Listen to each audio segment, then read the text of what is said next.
Je dirais, il y a trois choses en négociation. Je dois savoir ce que je veux, D'accord. le minimum acceptable, OK. ce que l'autre veut et surtout pourquoi il le veut. Je vais vous donner des exemples tantôt dans l'immobilier. Parfait. Et un troisième dénominateur, trouver un dénominateur commun, entendez-vous, et c'est la fin de la négociation.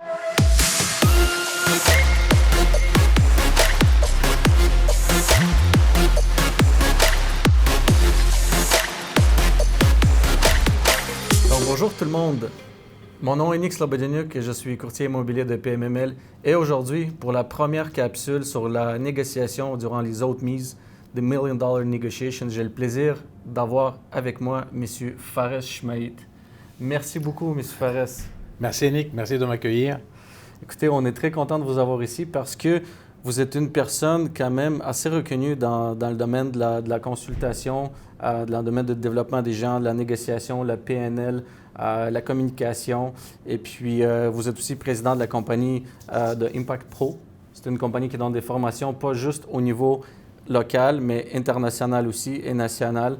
C'est une compagnie qui a eu des mandats exclusifs, vraiment, vraiment exclusifs, dans différents domaines, pétrolières, diamants, puis aussi certains gros joueurs ont engagé Impact Pro pour négocier dans leur meilleur intérêt, dans le fond. Fait qu'on est très fiers de vous avoir ici, dans le fond. Merci Nick. Merci. Est-ce que j'ai oublié quelque chose par rapport à votre entreprise? Écoutez, je pense, mais ça fait très, très longtemps que je fais ce que je fais. Okay. Et j'ai eu le plaisir et le privilège de négocier dans plusieurs pays, en plusieurs langues. Donc, j'ai fait de la négociation internationale durant 17 ans. Wow. J'en ai appris. J'ai appris énormément. Je continue à apprendre d'ailleurs. Et là, depuis, je dirais 29 ans, parce que ça me fait vieillir, je n'aime pas parler de ça, je commence à me livrer le vécu sur le terrain, comment bâtir un contenu et le donner comme une boîte à outils aux gens qui voudraient améliorer leur capacité de négocier et penser toujours gagnant-gagnant. Donc, ce que vous faites, ça serait de prendre toute votre expérience puis de mettre ça assez accessible pour des gens. On parlera un petit peu des formations que vous donnez par la suite. Mais j'aimerais ça savoir, M. Chmaït, c'est quoi la négociation pour vous? Écoutez, Nick, il y a des gens qui, il y a 25 ans, 27 ans, au Québec, je parlais de négociation, c'était mal vu. Les gens n'aimaient pas ça. Parce qu'il y a des gens qui ont l'impression de quémander, ils ont l'impression de déranger.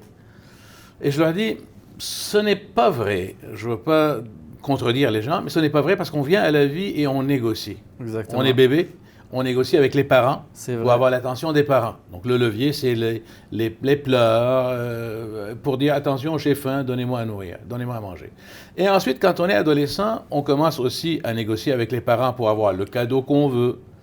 On est adulte, on tombe en amour, on devient de très bons négociateurs avec un service plus ou moins acceptable après la vente. Alors, il n'y a pas une partie de vie où il n'y a pas de négociation. Et je leur dis souvent, tout ce que vous désirez obtenir, vous voulez échanger, vous êtes en train de négocier. Vous négociez à la maison et partout. Il n'y a pas une partie de vie où vous ne négociez pas. Donc, la négociation, c'est la communication. En partie.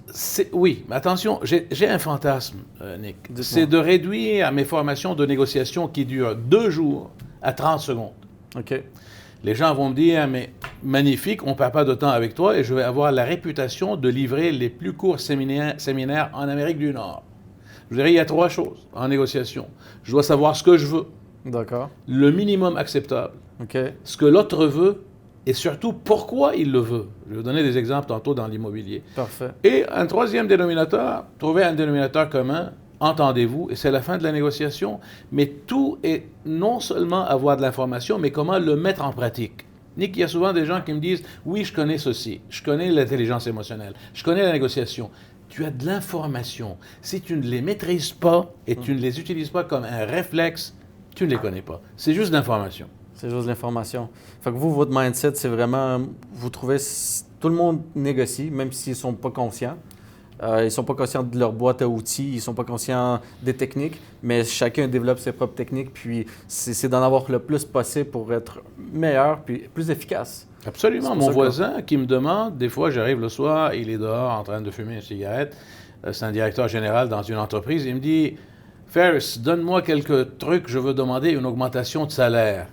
C'est une négociation. Je lui dis, donne-moi 7 bonnes raisons pourquoi tu mérites une augmentation de salaire, et ensuite je vais t'aider. Cette bonne raison pourquoi tu devrais avoir un oui. OK. Je dis, OK, je dois aller faire mes devoirs en plein. Donc, négociation, c'est de la préparation aussi. C'est de la préparation. OK, on va revenir à ça. Je pense que c'est très important. On va toucher les bases tantôt de la négociation. Puis je pense que vous êtes la personne parfaite pour expliquer à l'auditoire c'est quoi les bases. Mais je suis curieux de savoir, c'est quoi que le PNL a à voir dans la négociation? Est-ce que le monde pense que c'est une manipulation ou c'est plutôt une technique qui permet de rendre ça plus simple? OK, j'aime beaucoup votre question, Nick, parce que j'enseigne la négociation à des avocats, j'enseigne partout, écoutez, à travers le Canada, toutes sortes de personnes. Et il y a des gens qui me disent, mais c'est proche de la manipulation. Et je réponds tout de suite, définissez-moi manipulation. Étymologiquement, le sens du mot manipuler veut dire bouger les choses manuellement. Maintenant, quand mon médecin me manipule pour me mettre au régime et m'envoyer au gym, et lui n'est pas le propriétaire du gym, c'est moi qui en bénéficie. Donc, c'est une bonne manipulation. Absolument. Alors, souvent, les gens, il y a quelqu'un qui a écrit un livre il y a une quinzaine d'années, « Les manipulateurs sont parmi nous ». Depuis la Grèce antique, ils sont parmi nous. Manipuler, ça veut dire quoi? Amener les gens à voir les choses autrement. Maintenant, si je profite de la personne, ça n'existe pas dans mes livres. Parce que tu le fais une seule fois, et t'es fini, t'es barré. Ça prend tellement de temps à bâtir sa réputation et on peut la perdre en quelques instants. Donc, les enfants sont des plus grands manipulateurs. Mais pourquoi? Parce qu'ils veulent l'attention, ils veulent l'amour. Exactement. Manipuler quelqu'un pour profiter de cette personne, ça n'existe pas. Maintenant, vous m'avez posé la question sur la PNL, la programmation neurolinguistique. Écoutez, j'étais le premier au Québec à faire le lien entre la PNL et le monde des affaires. La plupart, c'était des thérapeutes, des psychothérapeutes. Donc, très populaire maintenant. Oui, c'est très populaire maintenant. Écoutez, grâce à tous les gens qui en parlent. C'est l'étude de la structure, de l'expérience subjective des humains. C'est ça ce que ça veut dire. OK. Donc, les PNL, au départ, la PNL, les fondateurs ont été analysés des athlètes, des banquiers, des négociateurs, des gens qui ont réussi. Et ils ont pris cette personne-là, bien entendu, comment est-ce qu'elle pensait, quels étaient ses objectifs, les croyances, la cause à effet. Donc, on est en train de slicer un morceau de jambon ou de rôti, comme vous voulez. On est en train de voir tellement transparent à travers chacune de ces tranches-là. Donc, c'est vraiment écouter, poser les bonnes questions. Ça, c'est la base de la PNL. Avoir de l'acuité sensorielle. Mais ça ne s'arrête pas là avec la négociation. Absolument. Moi, je donne mon contenu unique à n'importe qui a fait de la PNL. Je lui dis, livre un programme sur la négociation. Même s'il a dédié la PNL, il n'a pas mon vécu. Donc, l'expérience du terrain n'existe pas. Okay. Donc, attention, oui, c'est un outil extrêmement puissant, mais ce n'est pas tout. Ce n'est pas tout. Ça prend l'expérience aussi. Ça prend du vécu. Donc, maintenant, comme on est beaucoup dans l'immobilier, vous connaissez très bien l'immobilier, vous êtes dans le fond accrédité par l'OASIC pour donner des formations qui donnent des UFC en plus pour des courtiers hypothécaires, courtiers immobiliers, ce qui vraiment m'amène plutôt à parler d'une base de négociation en immobilier. Ça, c'est quoi là, la formation que vous donnez? Ça parle de quoi comme base en négociation dans l'immobilier, pour courtier immobilier, disons? Alors, dans l'immobilier, j'ai un ami d'enfance qui travaille en publicité. Il a des bureaux à Dubaï, à Londres, à Genève, à Paris. À un moment donné, il m'appelle, il me dit « Tu vas être fier de moi. » Je lui dis « Je suis toujours fier de toi. » Pourquoi? Il me dit « J'ai fait une proposition pour acheter un terrain à Dubaï en association avec quelqu'un. » Je lui dis « Bravo, félicitations. Que vas-tu faire? » Je vais faire construire un mini centre d'achat parce que tout est gigantesque là-bas. Je lui dis « Bravo, où est-ce que tu es rendu dans ta négociation? » Il me dit « 50 000 $ de différence. » Je lui dis « Tu n'auras pas le deal. » Il m'a dit « Tu es négatif, moi je t'appelle pour me motiver. » Je lui dis « Mais je te motive, mais tu n'auras pas le deal. » Bref, il n'était pas content. 10 jours plus tard, il m'appelle. Il me dit « Comment tu as su que le deal n'allait pas passer? » Je lui dis « Écoute, c'est un ami d'enfance, donc je peux le brasser. » Je lui dis « Tu agis comme un idiot. » Il me dit « Pourquoi tu me dis ça? » Je lui dis « Tu ne peux jamais limiter la négociation à un seul élément. Ce n'est plus une négociation. C'est commander ou subir. Négocier, ça veut dire j'ai 3 ou 4 éléments, c'est give and take. C'est ça la négociation, l'explication de la négociation. Donc, si vous parlez juste de prix, déjà, c'est... la dernière chose, je parle du prix. Oui, exactement. Okay, alors, je lui dis, avec qui tu négocies? Il me parlait de la location. Je dis, avec qui tu négocies? Il me dit, un monsieur de 82 ans. Je lui dis, il n'a plus de projet. A-t-il des enfants, des petits-enfants aux États-Unis? Oui. Je lui dis, c'est archi con, tu ne peux pas faire ça. Je dis, qu'est-ce que je dois faire? Donne-moi un peu plus d'informations, j'ai besoin d'avoir de la formation sur cette personne. Qu'est-ce qu'il a fait dans la vie? Il était impliqué dans la politique locale. Je dis, good! Donc, il a un grand ego? Il me dit, oui. Je dis donc, propose-lui de nommer le centre d'achat après son nom de famille, tu vas avoir 200 000 $ d'escompte. Alors, j'ai besoin de levier en négociation. Si je n'ai pas de levier, un ami à moi, une connaissance à moi qui est dans l'immobilier, son adjointe m'appelle, elle me dit, il veut te voir. Je dis oui, OK. Il est venu me voir, il me dit, j'ai un immeuble à Montréal qui vaut 1 950 000. Il a fait une offre à 1,5 million. Mais là, il me dit, je sens que je me suis fait avoir, je veux que tu ailles négocier pour moi.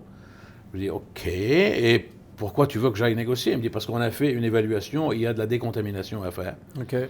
Je dis, OK, je veux toute l'information possible sur cette personne Parfait. avant d'aller négocier avec elle. Je veux savoir si elle est diabétique. Je veux savoir si elle prend 2 crèmes, 2 sucres dans son café. Je veux tout savoir, tout, sinon je ne bouge même pas mon petit doigt. Tout, je veux un dossier sur lui, sur cette J'adore personne. ça. Bref, quand j'ai eu l'information, j'ai été, et j'avais son architecte avec moi. Il y avait le courtier. Alors je lui dis, monsieur Untel, merci beaucoup de m'accorder cette rencontre-là. Est-ce qu'il y a quelqu'un d'autre qui soit joint à nous? Il me dit non. Je dis, parfait. Alors, j'ai entendu dire, je vous suis depuis un certain temps, vous avez plein d'immeubles à Montréal. Pourquoi vous avez choisi de vendre celui-ci? Mais parce qu'il est un peu plus vieux, donc ça prend de l'entretien, et les clients préfèrent aller dans les autres qui sont plus récents. Miam, miam, miam, miam, miam. Cette information, j'ai besoin de cette information. Absolument. Et là, je lui ai dit, écoutez, donc le prix affiché était 1 950 000, le prix demandé. Vous avez eu une offre de madame 1,5 million. Il me dit oui. Je lui dis, et vous avez recommandé une compagnie pour vérifier, évaluer l'immeuble et le terrain. Il me dit oui. Je lui dis, l'évaluation, il y a de la décontamination pour 700 000. Moi, je dis, je suis très mathématique. 1 950 000 moins 700 000, ça fait 1 250 000. Je dis, mais je comprends, mais mon associé n'acceptera jamais. Je dis, vous ne savez même pas, vous ne l'avez même pas appelé. Essayez. Voyez-vous? Et finalement, bon, ils l'ont eu à moins que 1,5 million et un peu plus que 1 250 000. Donc, voyez-vous, la négociation, il y a une partie, la préparation, aller chercher le plus d'informations, mais ensuite, c'est l'interaction. Exactement. Comment on interagit et comment on écoute et comment on pose les bonnes questions, mais écouter au-delà des mots. C'est ça ce qui est l'essentiel en négociation. Et gérer ses émotions. Parce que si on s'excite trop vite, on perd. Ou on devient trop réticent, puis je comprends ce que vous dites parce que moi, à chaque jour, je remplis des offres d'achat, puis je dis toujours à mes clients, regardez, ce qu'il faut savoir, c'est pas juste le prix. Ce qu'il faut savoir, c'est la motivation du vendeur. C'est quoi les autres variables que vous êtes prêt à donner? Est-ce que vous êtes prêt à acheter sans garantie légale? Est-ce que vous avez de l'argent en mise de fonds? Vous voulez un financement conventionnel, CHL? Puis comment le vendeur va prendre ça, c'est qu'il faut faire une recherche, comme vous dites, avant de bouger le petit doigt, parce que c'est les variables. Moi, je pense qu'au-delà de ça, vous êtes un joueur d'échecs avec la négociation et les variables. Vous êtes capable de voir les différentes stratégies puis les différentes approches en ayant un objectif final à atteindre. Puis dans l'immobilier, comme ça, vous suggérez, c'est d'avoir le plus d'informations possible. Absolument. D'être en gestion de ses émotions. Oui, gestion des émotions, mais c'est surtout créer un climat de confiance pour aller chercher l'information et valider l'information que vous avez. Parce que si vous avez une personne en face de vous qui n'est pas ouverte à partager l'information, ça ne vous aide pas énormément. Donc, l'étape 1, après l'information, préparation. Confiance. Confiance. Bâtir un lien de confiance avec le vendeur ou l'autre partie. Crédibilité. Crédibilité très importante. Je dois être crédible parce que si je ne sais pas de quoi je parle. Mais c'est évident que je perds des... Vous savez, j'ai lu ça dans un livre quelque part qui disait que la crédibilité, c'est un monsieur qui faisait de la vente de porte à porte, OK? Oui. Puis la manière que lui faisait, il bâtissait sa crédibilité en un instant, c'est que quand il rentrait chez les gens, quand il prenait un rendez-vous, il leur demandait, regardez, j'ai oublié quelque chose dans mon auto, est-ce que je peux aller le chercher puis je vais revenir d'ici 1 minute. Puis là, ce que ça faisait, c'est que la personne partait, il revenait, puis il rentrait par la porte d'entrée, il rentrait dans la cuisine. Les gens, tu sais, ils ne sont pas hésitants à faire ça, mais lui, ce qu'il disait, c'est un lien de confiance que je viens de créer. Parce que qui laisse quelqu'un d'autre rentrer chez lui sans le... Pas de l'allure. Sans de l'allure, hein? Absolument. La crédibilité, c'est très important. Donc, quand on a l'information, la crédibilité, ça serait quoi? Ça serait l'écoute, quoi? Poser les questions et l'écoute. Nick, comme je vous disais avant commencer l'enregistrement, je viens de vendre ma maison. C'est ça. Et je suis à la recherche. Alors, je parle à 2 ou 3 agents. Chacun est spécialisé dans un secteur, soit la Rive-Sud, Laval, etc. Et j'évalue, ils ne me posent pas la question, ils ne me disent pas qu'est-ce qui est le plus important. Ils me disent dans quel secteur. Si mauvais dit qu'est-ce qui est le plus important, pourquoi vous avez acheté cette maison, la maison que je viens de vendre, qu'est-ce que vous aimiez de cette maison et qu'est-ce que vous aimeriez avoir dans la nouvelle maison? Ben, je leur ai dit, par exemple, proximité de telle affaire. J'aimerais avoir de la luminosité. J'aimerais avoir quelque chose d'esthétiquement acceptable. J'aimerais avoir de l'air ouvert et un ascenseur et un garage, par exemple. Donc ça, c'est des éléments très importants pour moi. Mais ensuite, si vous me trouvez un bijou, que ce soit à Brossard, idéalement dans le West Island, parce que je suis là-bas. Mais si vous me dites, il y a quelque chose de plus beau, je ne sais pas moi, à la Chine, mais je suis ouvert. Parce que pour moi, personnellement, je ne dis pas que tout le monde est pareil, mais ce n'est pas l'emplacement. C'est la localisation, la proximité des marchés, etc. Et bien entendu, le look, le style, l'air ouvert et le garage. Donc ça, c'est ce qui m'intéresse. Parfait. Et personne ne m'a posé ces questions-là. C'est vrai. Ça fait du sens. Qu'est-ce que tu veux? Qu'est-ce qui est le plus important pour toi dans une maison? Qu'est-ce qui est moins important? Tout le monde me dit, OK, le prix et l'emplacement, le secteur. Je préfère le West Island, mais si tu m'arrives avec quelque chose à Dorval, tant qu'il n'y a pas d'avion qui passe au-dessus de moi, je suis ouvert. Mais si tu me dis, par exemple, il y a quelque chose à Laval, l'île Paton, quoi, je suis ouvert. Donc, je ne suis pas attaché en ce moment à une... Il y a des gens qui sont attachés, mais demandez-leur qu'est-ce qui est important pour eux. Allez chercher 4 ou 5 ou 6 éléments qui sont vraiment importants dans le choix d'une maison. Très, très vrai.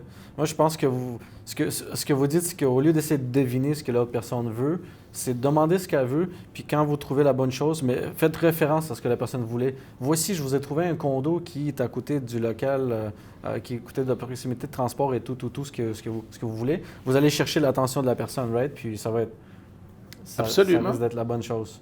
Nick, il y a un proverbe japonais qui dit « Poser une question peut vous amener un instant d'embarras et ne pas poser des questions, vous allez rester toute votre vie embarrassé. » Mais les gens ont peur des fois de poser des questions.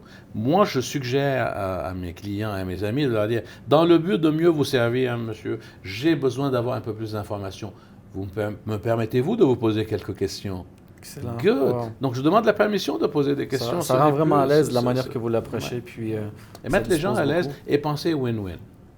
Donc, ça m'amène à l'autre chose. Penser à win-win, mettre les gens à l'aise. On parle du relationnel maintenant. Disons qu'on est assis dans une table en train de négocier.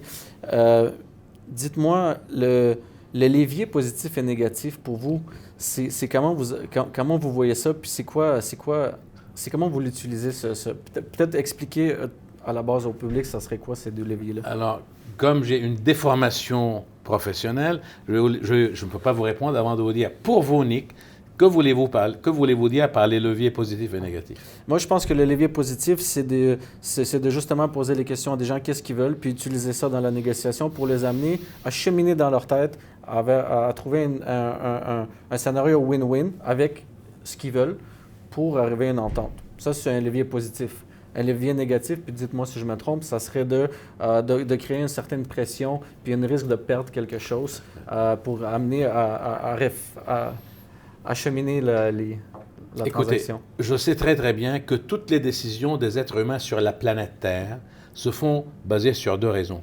Éviter d'avoir mal ou avoir du plaisir. Exactement, parfait. Toutes les décisions, peu importe. Pourquoi tu veux vendre ta maison? Parce qu'elle est rendue trop petite ou trop grande, ou parce que je suis coincé dans le trafic, ou parce que je veux aller vers quelque chose de plus huppé, de plus beau.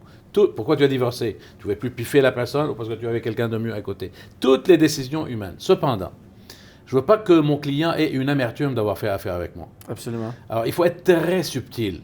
Très subtil. Alors, qu'est-ce qui vous a amené à acheter votre maison actuelle? Le secteur. Et qu'est-ce que vous avez aimé dans ce secteur? Proximité de telle affaire, des écoles ou un parc, etc. Et qu'est-ce qui ne fait plus l'affaire? Qu'est-ce que vous aimez moins? Mais là, je suis coincé dans le trafic, etc.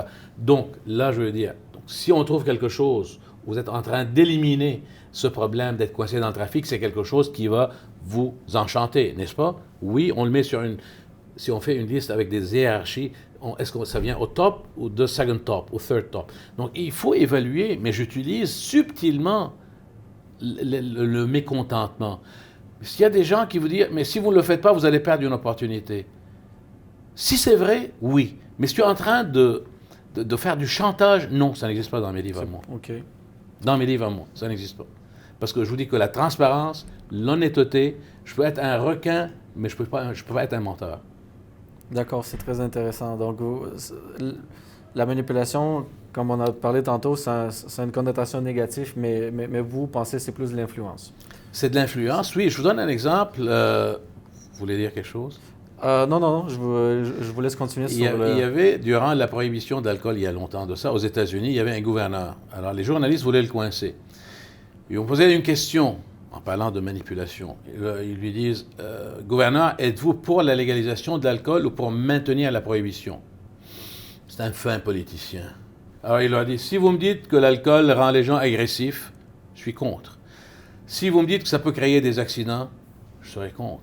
Mais si vous me dites que ça peut délier la langue des timides dans des rencontres, des mariages, des baptêmes, etc., je serai pour. Si vous me dites que ça met un peu d'ambiance dans des événements familiales, etc., je suis pour. Et si vous me dites que ça va me permettre d'amener de l'argent pour finir la construction de cet hôpital pour les jeunes enfants, je serai pour. Selon vous, je vais être pour ou contre? J'adore C'est ça. ce que j'enseigne, le langage d'influence. Il y a des gens qui apprennent la négociation, mais qui sont face à face, ils manquent des opportunités. Ils n'écoutent pas. Je comprends. Ils sont coincés, ils font de la pression et ça ne marche pas. Et ça ne marche pas parce qu'il manque des opportunités.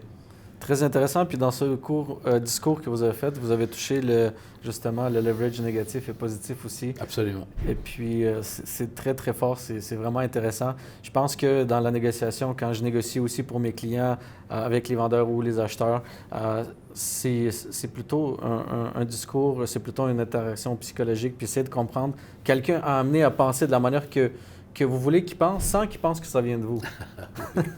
Oui, c'est ce que je suis en train, écoutez, je suis en train d'écrire un livre sur le langage d'influence. C'est d'amener les gens à voir les choses autrement. Et ce n'est pas manipuler. Parce que souvent, il y a des œillères. Et surtout, quand on est en amour avec une maison, avec une transaction, il y a des œillères. Et plus l'intensité de l'émotion est grande, et plus les œillères sont grandes. Donc, mon rôle à moi est de réveiller, de dire à la personne, dites-moi ce qui est important pour vous. Pourquoi c'est important pour vous, et je vais vous aider à l'atteindre. Excellent. Wow. Je ne suis pas en train de lui donner quelque chose où il va avoir des regrets ou des remords. C'est pas ça. Ma réputation, en ce qui me concerne, est beaucoup plus importante qu'une transaction. C'est très vrai. C'est intéressant ce que vous avez dit, cette phrase-là. Aidez-moi à vous aider à atteindre vos objectifs. Aidez-moi à vous aider à atteindre vos objectifs, mais clarifions ce que vous voulez et pourquoi vous le voulez. Exactement. Mais moi aussi, j'ai mes obligations que je dois respecter, donc faisons win-win. Exactement. Et je dis, chacun de nous rêve de bonnes affaires, n'est-ce pas, Nick? Oui. Alors, qu'est-ce qui serait une bonne affaire pour vous et pour moi aujourd'hui? Parce que si c'est bon pour moi et pas pour vous, nous n'irons nulle part. Et si c'est bon pour vous et pas pour moi, nous n'irons nulle part non plus. Êtes-vous d'accord avec moi? Absolument. Voulez-vous commencer ou je commence? Donc, voyez-vous, c'est les phrases. J'ai développé des phrases clés. J'ai développé des questions qui sont comme un bistouri qui coupe, mais qui ne coupe pas le nerf. Donc, mais il faut les pratiquer. Il y a quelqu'un qui dit, oui, je les ai entendus, tu l'as dit la dernière fois, mais est-ce que tu le pratiques? Il y a des gens qui assistent à ma formation plusieurs et plusieurs fois et ils me disent, j'ai entendu quelque chose que je n'avais pas entendu la dernière fois. Mais c'est certain. Oui. Parce qu'on n'a pas cette capacité d'emmagasiner et d'enregistrer et d'assimiler et de mettre en pratique ce que nous avons entendu parce que tu as assisté à un séminaire. Mais voyons. C'est ça. C'est comme des livres qu'on peut lire des dizaines de fois puis on apprend toujours quelque chose de nouveau. Patiner, danser, jouer un instrument musical, ça prend de la pratique. Vous avez raison. Très intéressant. Fait que si vous permettez, on va continuer avec quelque chose qui serait encore intéressant. J'aimerais ça parler de votre expérience, de votre de pourquoi les gens vous engagent, pourquoi ils vont appeler Impact Pro pour faire affaire avec Fares Shmaït dans des grosses mises. Parce que l'objectif du podcast, moi je fais de l'immobilier, je négocie des millions, plutôt des transactions qui sont dans les millions. Puis vous négociez quelque chose d'autre qui sont dans les millions. Parlez-moi d'une grande expérience parce qu'il y avait beaucoup de pression, les enjeux étaient forts. J'aimerais ça savoir, c'est comment vous vous sentez dans cette position-là? Avoir la force, et la responsabilité et la confiance des gens, mais aussi la pression. Avec toute humilité, Nick, mon parcours de négociateur, il y en a très peu, pas au Québec, mais au Canada, qui ont le même parcours. Ce n'est pas pour me vanter ou quoi que ce soit. Ce n'est pas du tout. Écoutez, j'ai négocié du diamant, j'ai négocié du pétrole, j'ai négocié avec les pays pas de l'Union soviétique, mais qui étaient sous le rideau de fer. J'ai négocié avec des centrales du gouvernement. J'ai fait énormément de négociations et je négocie. J'ai des clients qui m'appellent pour négocier et je suis assis à la table de négociation avec eux. Donc, il n'y a pas trop de formateurs qui le font parce que moi, c'est mon vécu. C'est sûr que je ne peux pas parler de toutes les négociations parce que je signe des ententes de non-divulgation. Mais la plupart du temps, les gens sont pressés en négociation. Et dernièrement, j'ai vécu une situation où les grands patrons, vite, allez vite, vite. En négociation, celui qui veut aller vite perd. Alors, à ce moment-là, c'est de rassurer les gens pour qu'ils mettent moins de pression en leur expliquant que celui qui va vite perd en général. Et bien entendu, d'apprendre à gérer ses émotions. Pourquoi celui qui va vite perd? Écoutez. Alors, je vais vous donner un exemple qui vient de l'histoire. Je vais vous donner 2 exemples qui viennent de l'histoire. Parce que l'histoire ne ment pas. Quand les Américains et les Vietnamiens faisaient la négociation avant la fin de la guerre entre les 2 pays, la négociation a eu lieu à Paris. Délégation américaine, ils viennent et ils bloquent 2 étages dans un hôtel parisien pour 3 mois. Pourquoi 3 mois? Parce qu'il y avait des élections présidentielles. Délégation vietnamienne, ils viennent et ils louent une petite maison dans la banlieue parisienne et ils signent un bail pour 1 an. Qui est sous pression, Nick? On n'a pas commencé la négociation. C'est assez clair. La position est intéressante. C'est sûr que celui qui veut aller vite perd, à moins que ce soit un spot deal. En Hollande, dans le temps, je négociais. Mais c'est un autre contexte, ça dépend du contexte, ça dépend de l'environnement. En négociation, si vous voulez vraiment réussir, il faut trouver un dénominateur commun. La raison pourquoi nous sommes assis ici et pourquoi est-ce qu'on négocie.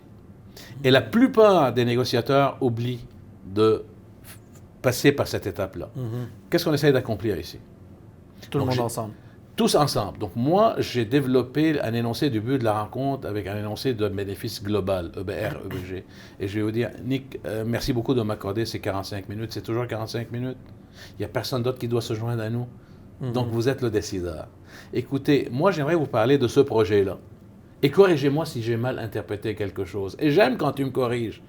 Je deviens acheteur. Et j'aimerais comprendre, vous, votre lecture de ce dossier-là. Et j'espère qu'avec nos échanges, nous allons trouver un dénominateur commun où vous allez être content et moi aussi. Vous n'avez rien contre cela, j'espère. Non. Good. Donc, chaque fois que ça bloque, on revient là-dessus. Je dis, on pensait qu'on voulait trouver un dénominateur commun. On voulait trouver un point où vous allez être content et moi aussi. Là, nous sommes en train de vraiment déraper. Qu'est-ce qu'on fait? Je ramène, ça me prend. Je vous donne un autre exemple de l'histoire.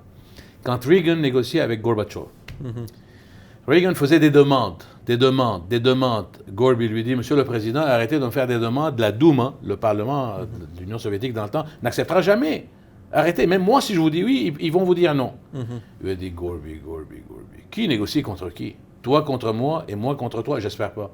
Nous négocions pour l'histoire. Nous négocions pour nos peuples. Un objectif commun. Pourquoi sommes-nous là en négociation? Vous voulez votre maison au meilleur prix, dans les meilleures conditions, et moi, je veux vous aider. Les deux, nous sommes gagnants. Dans ce but-là, nous devons parler et nous devons être transparents. Vous n'avez rien contre cela. C'est la même chose. Absolument. Mais c'est parce que l'objectif n'est pas clair. Je comprends. Très, très intéressant comme point de vue. Donc, de connecter à travers un objectif qui est au-delà au-delà de ce qu'on a gagné personnellement. Là. Pourquoi sommes-nous là? Vous voulez vendre votre maison, vous voulez acheter une maison, n'est-ce pas? Vous avez des critères. J'aimerais les comprendre et vous aider et vous clarifier qu'est-ce qui est faisable, qu'est-ce qui n'est pas faisable, et je vais dépasser vos attentes. Moi, j'aimerais vous dire comment moi je fonctionne et pourquoi les gens me choisissent. Je ne peux pas vous dire pourquoi vous allez me choisir, mais je peux vous dire pourquoi des clients me choisissent et pourquoi ils préfèrent faire affaire avec moi plutôt qu'avec quelqu'un d'autre. Parce qu'il y a 5-6 critères qui sont tels. Qu'est-ce qui est le plus important pour vous? Donc, il y a des manières où vous êtes en train d'arriver et d'avancer vers un objectif commun. Vous allez avoir ce que vous voulez et moi, je vais avoir ce que je veux. Excellent. Mais clarifions ce que vous voulez et ce que je veux. Très intéressant. Donc, votre manière d'enlever la pression, c'est de dire, regardez, laissez-moi le temps que ça me prend pour arriver à des fins. Je vais suivre votre rythme. À quel rythme voulez-vous aller? Vous voulez aller vite? Oui. Pourquoi? Je vais aller chercher de l'information. Mais on ne prend pas le temps. J'écoute dans une conversation, dans un échange, j'écoute au-delà des mots. Alors, je suis votre rythme. Vous voulez aller vite, je vais aller vite. Parfait. Mais quand je sens qu'il faut ralentir, je vais vous dire, j'ai besoin de cette information-là pour vous aider à atteindre votre objectif. Est-ce que ça a du sens pour vous? Oui, ça a du sens. Donc, c'est vraiment dans le langage, dans l'échange. Et dans le langage, communiquer autrement est ma marque de commerce au Canada et aux États-Unis. On pense communiquer clairement. Je vous assure, c'est un privilège. Je parle à 8000 personnes en moyenne par an. Et je leur dis, il faut parler à la tête, au cœur et au portefeuille. Vous ne pouvez pas juste parler au portefeuille, ça n'a aucun sens. Et les gens me sortent des objections. Pourquoi les gens manquent des opportunités? Parce que dès qu'il y a une objection, dès qu'il y a un obstacle, les gens n'aiment pas gérer cette situation-là. C'est très vrai. On va déroger un petit peu, mais comment vous approchez les objections? Est-ce que... Écoutez, quand quelqu'un me dit c'est trop cher, la première chose, chacun de nous, nous sommes des machines à faire des interprétations. Oui. Quelqu'un qui me dit c'est trop cher, je dis que voulez-vous dire? Je ne veux pas rentrer, j'enchaîne le judo mental. Je ne veux pas créer de conflit. Que voulez-vous dire? Élaborons sur le sujet. Exactement, mais juste 2 mots, parce que je ne veux pas tomber sur les nerfs de la personne. Mais écoutez, parce que quelqu'un d'autre va me prendre moins d'argent. Un courtier qui va me charger moins cher. Mhm. Je dis, je comprends. Très bon exemple. Okay. C'est un bon exemple. Oui, je sais que c'est un bon exemple. Je lui dis, et quand vous me dites c'est trop cher, vous parlez du prix ou du coût? OK. C'est court, mais ça cogne. Vous parlez du prix ou du coût? Il va dire, c'est quoi la différence? Le prix, on le paye une fois, tandis que le coût, on le traîne longtemps. Est-ce qu'il vous est déjà arrivé de payer moins cher et finalement regretter votre décision? Ah, très souvent. Il n'y a pas une personne sur la planète Terre qui a basé sa décision pour payer moins cher qui n'a pas regretté cette décision-là. Aucune personne. Achetez des gougounes dans le magasin du $, si elles vous durent le temps du voyage, vous êtes chanceux. C'est très vrai. Donc, wow, OK. La valeur ajoutée, pourquoi? Pourquoi? Qu'est-ce qui est moins cher? Êtes-vous intéressé par le service, le support et atteindre vos objectifs? La fiabilité d'un courtier, la fiabilité d'une transaction. Et je leur donne des exemples, Nick. J'ai été acheter un 3 en 1 chez Bureau en gros pour la maison. Un 3 en 1? C'est-à-dire scanner, photocopieur, imprimante. Des fois, ça ne me tente pas d'aller travailler au centre-ville de Montréal. Tout à fait, je vous comprends. Et il y avait entre 2 modèles HP, 49 $ de différence. Et je dis aux gens, lequel allez-vous choisir? Le moins cher? Oh, good. Et savez-vous qu'est-ce que ça coûte quand vous voulez changer l'encre? Ça coûte quasiment le prix du 3 en 1. Ouais. Parce qu'on ne peut pas changer une couleur. Il faut changer les 4. Ouais. Donc, tu as pensé sauver de l'argent, mais ça te coûte plus cher. Après un certain temps, je les retournais, je dis, prenez-la, donnez-moi quelque chose d'autre qui va coûter plus cher, mais qui va me coûter moins cher, finalement. Anyway, donc c'est vraiment comprendre la nature de l'objection, comprendre d'où est-ce qu'il vient. Donc, il y a en anglais, excusez-moi l'anglicisme, le feel, felt, found. I know how you feel. Mm-hmm. Il y a quelqu'un d'autre qui a réagi de la même façon que vous. Je comprends. Et ils ont réalisé que c'était bien plus avantageux pour eux d'y aller de cette façon. Donc, il y a certaines façons de gérer ces situations difficiles avec subtilité. Très intéressant. C'est beaucoup de psychologie dans ce que vous faites. Ce n'est que ça et de la communication. Ce n'est que ça et de la communication. La prochaine question.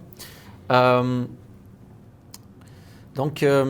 qu'il y a un truc en particulier que vous aimeriez partager avec l'auditoire qui peut, en quelques instants, une technique ou peut-être une formation que vous avez qui peut amener les gens à voir la négociation différemment puis faire une différence, que ce soit dans la négociation d'une paire de souliers, de l'immobilier ou avec leur femme? C'est perdant avec sa femme. Alors, ce que femme veut, Dieu le veut, je l'ai appris depuis longtemps. Alors, attention, la négociation, elle est partout. Souvent, les gens me disent, mais nous, notre réalité est autre. Oui, c'est vrai que le contexte, les arguments sont différents. Mais la négociation, c'est savoir ce que tu veux. Le minimum acceptable. Quand tu commences à négocier avec toi-même... Donc, le minimum acceptable. Le minimum acceptable. Quand tu commences à négocier avec toi-même, tu perds. Être confiant. Savoir ce que l'autre veut et pourquoi il le veut. Ça, c'est essentiel. Le pourquoi. Il faut des fois descendre 14 étages en dessous pour savoir pourquoi il le veut. Mais être confiant. Un ancien client à moi à Laval, il avait suivi la formation et il m'a donné ensuite un appel. Il me dit, « Hey! » Il me dit, « J'ai utilisé ta technique. J'ai été rencontrer mon banquier. » Et je lui ai dit, « C'est ta journée de chance aujourd'hui. » C'est quelqu'un qui a 30 millions de chiffre d'affaires, quand même, une bonne petite compagnie. Solvable. Intéressant.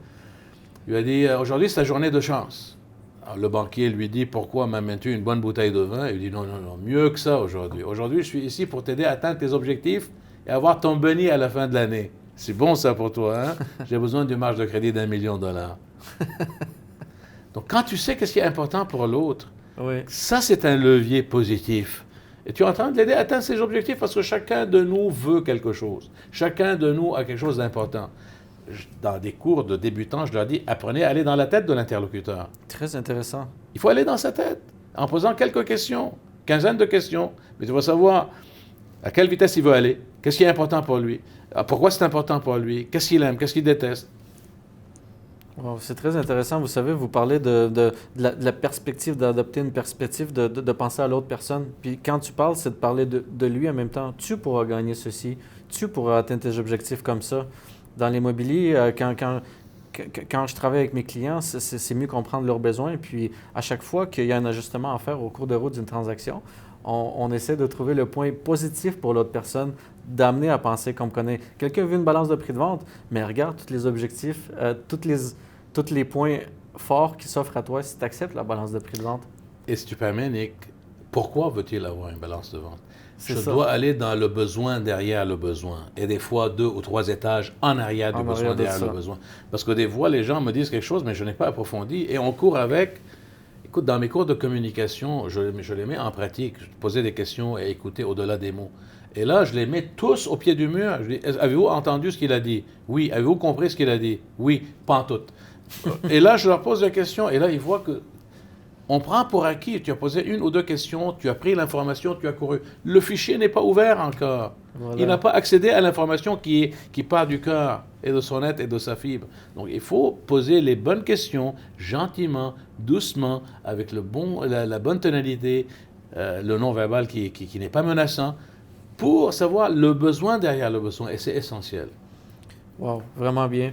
Puis je pense que les gens peuvent avoir une certaine base de négociation avec toute l'expérience de 29 ans de négociation que vous avez, avec certaines formations que vous offrez en ligne. Alors, j'ai un webinaire accrédité par l'OASIC qui donne 5 UFC, OK. Les secrets d'une négociation immobilière efficace. Excellent, ça c'est vraiment intéressant. Et j'ai d'autres MP3 ou MP4, écoute, ça dépasse mes compétences. L'important c'est que... Il faut 1 heure où on parle de communication et de vente. Et ensuite, moi je dis à mes clients qui ont suivi la formation en webinaire, parce que je la donne en classe aussi, les OK. secrets d'une négociation efficace D'accord. immobilière. C'est quand la prochaine par contre? Sincèrement, ça dépasse aussi, c'est Geneviève qui s'occupe de l'agenda. Ben, je pense que les gens qui sont intéressés peuvent aller sur le site internet. Oui, Le site c'est fareshmate.ca .ca. et voir toutes les formations qui sont disponibles. Moi personnellement, je suis intéressé par le webinaire qui s'appelle le langage d'influence. Oui. J'aimerais ça en prendre plus. Donc, cela m'amène à conclure cette interview. Je sais qu'on peut aller pendant des heures et des heures avec M. Schmeid. On peut parler du non-verbal, on peut parler de la psychologie, de PNL, de comment trouver des choses cachées dans une transaction. On a beaucoup de sujets, puis je pense que j'aurais vraiment aimé que vous reveniez à un moment donné pour continuer cette conversation-là. Merci, c'est gentil. Et puis, on était très content de vous avoir. Donc, si vous permettez, M. Schmeid, je vais conclure cette entrevue en disant toutes les gens qui sont intéressés à en savoir plus sur M. Schmeid et sur Impact Pro peuvent aller sur le lien ci-joint pour aller voir le site Internet, voir les formations et tout. Puis, j'espère que vous avez aimé tout ça. Moi, j'ai adoré cette rencontre-là. Merci, M. Schmeid. Merci beaucoup, Nick. Au plaisir. Merci infiniment. Bien aimable. J'ai eu du plaisir avec vous aussi. Merci. Merci.